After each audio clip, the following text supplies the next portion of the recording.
আসসালামু আলাইকুম ওয়া রাহমাতুল্লাহি ওয়া বারাকাতুহু। প্রিয় মুসলিম ভাই ও বোনেরা, আজকের জাতীয় দৈনিকগুলোতে আপনারা লক্ষ্য করে থাকবেন, মাদ্রাসার বইগুলোতে জঙ্গিবাদের পাঠ কিংবা জঙ্গিবাদের গন্ধ আছে কিনা চিহ্নিত করে বাদ দেওয়ার জন্যে আমাদের দেশের শিক্ষা মন্ত্রণালয় নির্দেশ দিয়েছে। এ লক্ষ্যে আলিয়া মাদ্রাসা বোর্ড 8টি বিশেষজ্ঞ কমিটি গঠন করে ফেলেছে। আমরা জানি 2010 সালের জাতীয় শিক্ষানীতি, ধর্মহীন শিক্ষানীতির আলোকে যখন আলিয়া মাদ্রাসার পাঠ্যসূচি প্রণয়ন করা হয়, তখনই প্রায় 60% দ্বীনি শিক্ষাকে সংকুচিত করে ফেলা হয়েছে। ভয় হয়, আতঙ্ক বিরাজ করছে জনমনে। এবার জঙ্গিবাদের নামে মাদ্রাসা শিক্ষা থেকে পরিপূর্ণ ইসলামকে নিঃশেষ করে দেয়া হয় কিনা। এছাড়া মাদ্রাসা শিক্ষাকে জঙ্গিবাদের জন্য দায়ী করা, এতে কোনো মুসলমানদের ধ্যান ধারণা বক্তব্য হতে পারে না।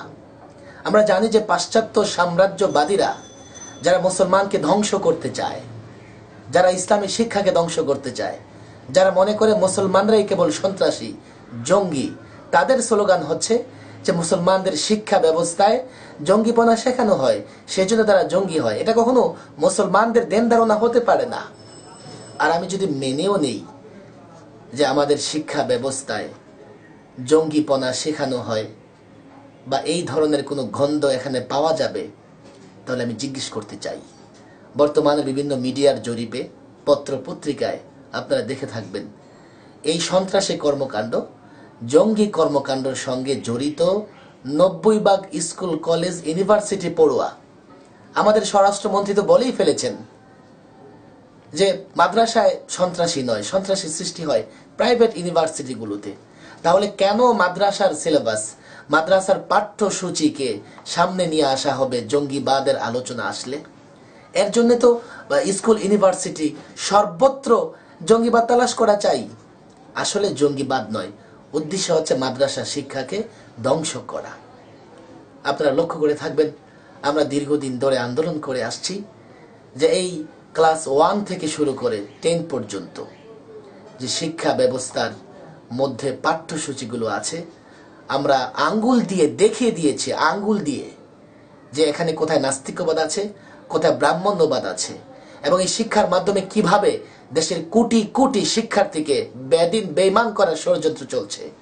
আমাদের এই দাবিকে উপেক্ষা করে, আমাদের এই দাবিকে আমলে না নিয়ে উল্টো আমাদের উপর জঙ্গিবাদ চাপিয়ে এই দাবিকে কোণঠাসা করে রাখার চেষ্টা করা হচ্ছে বলে আমরা মনে করি। প্রিয় মুসলিম ভাই বোনেরা, আমরা জানি দেশের 1 নাম্বার সমস্যা হচ্ছে দুর্নীতি, লুণ্ঠন। শেয়ার বাজার থেকে শুরু করে রিজার্ভ ফান্ড সবই লুণ্ঠন হয়ে যাচ্ছে। কারা লুণ্ঠন করছে? যারা লুণ্ঠন করছে, যারা দুর্নীতি করছে, দুর্নীতিবাজরা, লুণ্ঠনকারীরা সব আমাদের জাতীয় শিক্ষা ব্যবস্থায়, জাতীয় পাঠ্যসূচি পড়েই তারা দুর্নীতি করছে। শিক্ষা ব্যবস্থা যদি দায়ী হয় কোনো অপরাধের জন্য, তাহলে আমি বলবো এই দুর্নীতির জন্য দায়ী হচ্ছে জাতীয় শিক্ষা ব্যবস্থা। জাতীয় শিক্ষা ব্যবস্থার ত্রুটির কারণেই সেখান থেকে পড়ুয়া শতভাগ দুর্নীতি, অপরাধ, লুণ্ঠন, চুরির সঙ্গে জড়িয়ে পড়ছে। সেজন্য আমাদের অনুরোধ থাকবে, আমরা জানি সোজা আঙ্গুলে ঘি উঠে না, সেজন্য হয়তো বা সরকার আমাদের দাবিতে কর্ণপাত করছে না। আমরা অনুরোধ করব সরকারকে, দেশের কোটি কোটি মুসলিম শিক্ষার্থীদের ঈমান রক্ষার জন্য তাদেরকে ইসলামী ভাবধারার গল্প শিক্ষা করার সুযোগ দিন।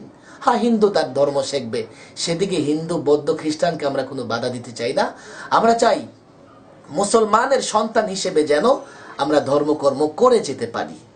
এবং মুসলিম ভাই বোনদের প্রতি আমার আকুল আবেদন থাকবে, এর জন্য আপনারা নিজ নিজ জায়গা থেকে আন্দোলনের ভিত রচনা করুন।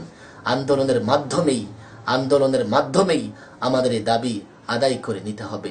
আল্লাহ পাক আমাদের তৌফিক দান করুন।